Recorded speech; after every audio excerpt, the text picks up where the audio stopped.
নমস্কার বন্ধুরা, Bishakha kitchen village ফুডে আপনাদের স্বাগত জানাচ্ছি। আজকে রান্না করব ফুলকপি পনির দিয়ে আলু দিয়ে নতুন একটা রেসিপি বানাবো। অবশ্যই আপনারা প্রথম থেকে লাস্ট পর্যন্ত ভিডিওটা দেখবেন, অবশ্যই দেখবেন। তার জন্য নিয়েছি একটা ফুলকপি, নিয়েছি বড় সাইজের, পনির নিয়েছি 250 গ্রাম, আদা নিয়েছি, একটা টমেটো নিয়েছি, কয়টা মিডিয়াম সাইজের আলু নিয়েছি, গোটা জিরে নিয়েছি, ধনে নিয়েছি, শুকনো লঙ্কা নিয়েছি, কাঁচা লঙ্কা নিয়েছি, লবণ নিয়েছি, হলুদ গুঁড়ো নিয়েছি, গোটা এলাচ নিয়েছি, দারচিনি নিয়েছি, আর সর্ষের তেল লাগছে। ফুলকপিটা কেটে ধুয়ে আমি পনিরটা কেটে নিচ্ছি, সুন্দর করে কেটে নিচ্ছি।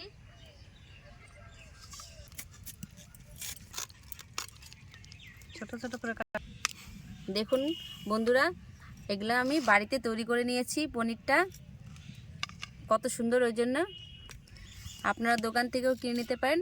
আমি নিজে বাড়ি বানিয়ে নিয়েছি পনিরটা, তার জন্য একটু অন্যরকম। আমি এই সাইজে কেটে নিয়েছি সবগুলো। দেখুন কিভাবে কেটেছি, একটু ফুলকপির সঙ্গে এরকম সাইজে কেটে নিলে ভালো হবে। এদিকে ফুলকপিটা কাটা হয়ে গেছে, এবার আলুটা কেটে নেব। আমি এদিকে উনুনটা ধরে নিলাম, পনিরগুলো ভেজে নেব। কড়াইটা গরম হোক, আমি আলুগুলো কেটে নিচ্ছি। এবার আলুগুলো আমি সুন্দর করে কেটে নিচ্ছি। নতুন আলু তো একটু ছাড়িয়ে নিচ্ছি। এদিকে আমার কড়াইটাও গরম হয়ে গেছে, এবার তেল দিয়ে দেবো। তার জন্যে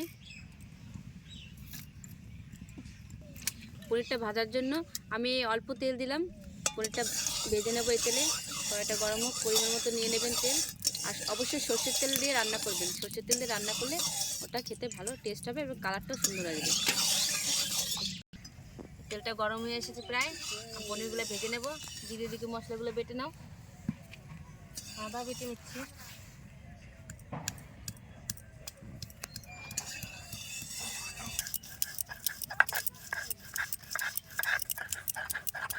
দিদি আদাটা বেটে নিচ্ছে। তেলটা গরম হয়ে গেছে, পনিরগুলো ভেজে নেব।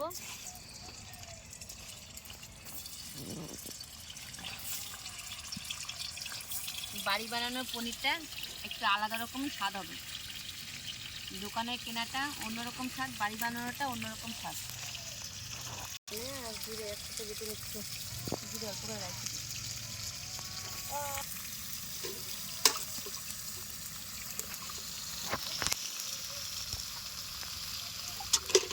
আবার ঠান্ডা দুধ দিয়ে ঠান্ডা করে পনিরগুলো সব ছেড়ে দিয়েছি, এবার ভেজে নেব।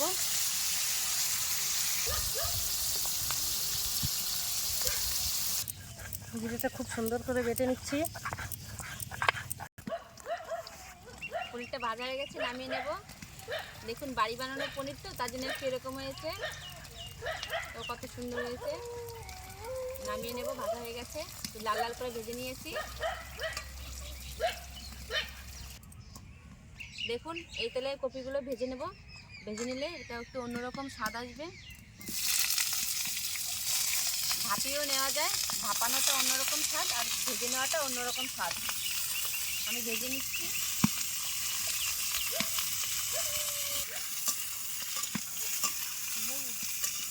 এবার কাঁচা লঙ্কা আর শুকনো লঙ্কা একসঙ্গে বেটে নেব। আমি এইদিকে ফুলকপিগুলো ভেজে নিচ্ছি।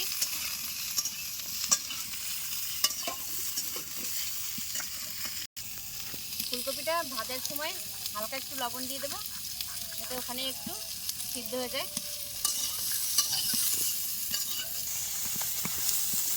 ফুলকপিটা ভালো করে ভেজে নেব। প্রায় ভাজা হয়ে এসেছে, একটু ভালো করে ভেজে নেবেন, লাল লাল করে। ভালো করে ভাজা হয়ে গেলে তখন সময় ভালো করে ভাজতে হবে। ফুলকপিগুলো ভাজা হয়ে গেছে, এবার নামিয়ে নেব। এরকম করে ভেজে নেবেন আপনারা। নামিয়ে নিলাম। কড়াইতে একটু তেল দিয়ে আলুগুলো এবার ভেজে নেব। টমেটোগুলো ছোটো ছোটো করে কেটে রেখেছিলাম, এবার বেটে নেব।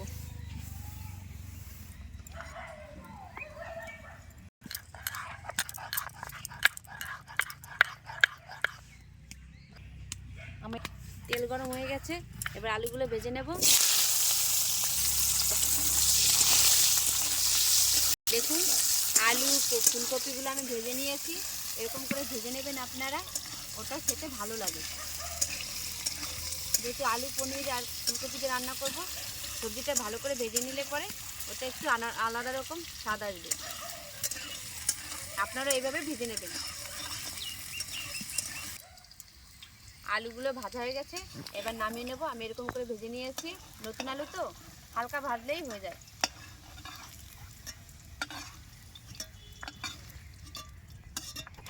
এবার এই তেলের মধ্যে আর একটু তেল মিশিয়ে দেবো, সর্ষের তেল। তেলটা গরম হোক।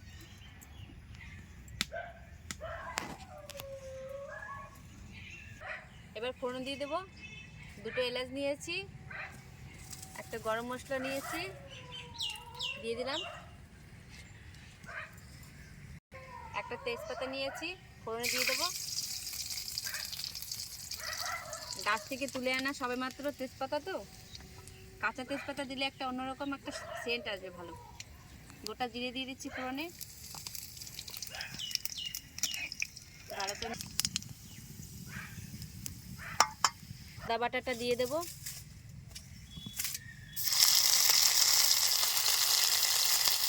ভালো করে নেড়ে করে নেব। এবার জিরে আর ধনে বাটা একসঙ্গে দিয়ে দেব।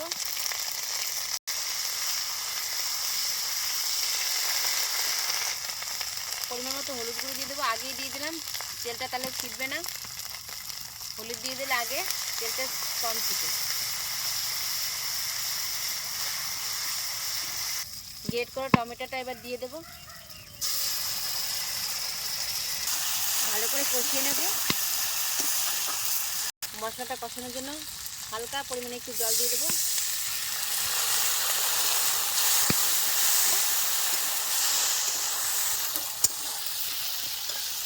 ভালো করে কষিয়ে নেব মশলাটা। এইভাবে আপনারাও ভালো করে কষিয়ে নেবেন মশলাটা। ঘন ঘন নাড়াচাড়া দিতে লাগবে, পুড়ে না যায় মশলাটা, খেয়াল রাখতে হবে। দেখুন আমি এইভাবে কষিয়ে নিলাম।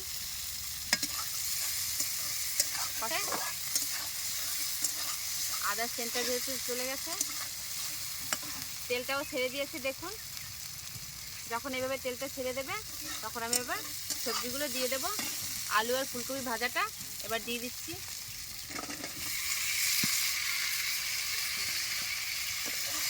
ভালো করে নেড়ে চেড়ে নেব। যেহেতু আগের থেকেই ভাজা ছিল ফুলকপি আর আলুটা, একটু বেশি ভাজতে হবে না, হালকা পরিমাণে কষিয়ে নেব আমি।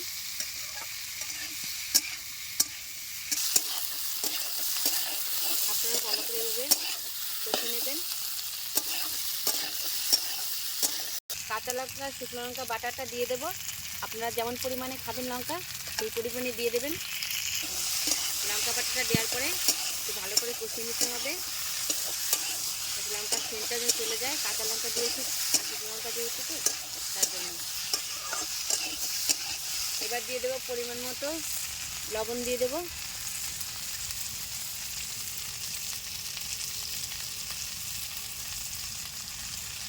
সবজিটা কষানো হয়ে গেছে, এবার জল দিয়ে দেবো। পরিমাণ মতো জল দিয়ে দেবেন। আপনারা যে যেরকম ঝোল খাবেন সেই পরিমাণে জল দেবেন। এবার জলটা ভালো করে জাল হোক। দেখুন জালটা ফুটেছে, কত সুন্দর কালার এসেছে। কমেন্ট করে অবশ্যই জানাবেন কেমন হচ্ছে। ঝোলে জাল উঠে গেছে, এবার পনিরগুলো দিয়ে দেবো।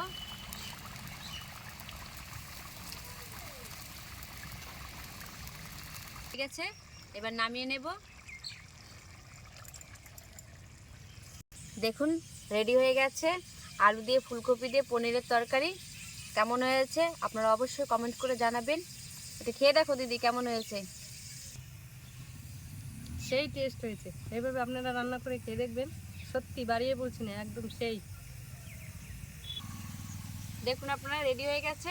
অবশ্যই আপনারা কমেন্ট করে জানাবেন কেমন হয়েছে। শেয়ার করবেন, কমেন্ট করবেন, ফলো করবেন এবং সাবস্ক্রাইব করে দেবেন। নমস্কার, সবাই ভালো থাকবেন। কেমন হয়েছে অবশ্যই অবশ্যই কমেন্ট করে জানাবেন আপনারা।